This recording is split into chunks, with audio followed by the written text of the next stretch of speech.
I denne video viser selve brugerbestillingssystemet, hvordan du ser de forskellige bestillinger, men også hvordan du tilføjer nye datoer eller fjerner datoer. Først igen går du op og skriver dit domæne, efterfulgt af administrator.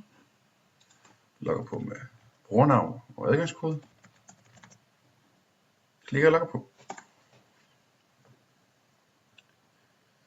Ønsker du at se brugerbestillinger, altså de bestillinger, som er blevet foretaget, så klikker du på se brugerbestillinger. Og så kan du se alle bestillingerne delt op i dato, antal personer, navn, adresse osv. Ønsker du at redigere datoer, hvornår restauranten er lukket, så går du tilbage. Det går fx herop og klikker på tilføj dato. Klikker på brugerbestilling. Klikker på properties.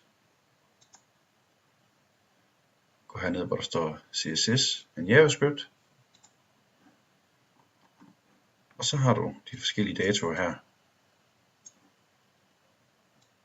Det er datoer for helligdage og søndag. Og det er datoer, hvornår restauranten er lukket. Ønsker du at slette eller tilføje en ny dato, lad os nu sige, at det er en helligdag. Går du herop, komma, dagen, hvornår, den mandag, tirsdag eller onsdag. Skriver mandag den 2. i 6. 2016. Og det er sådan set det. Når du er færdig med det, trykker du bare gennem og luk.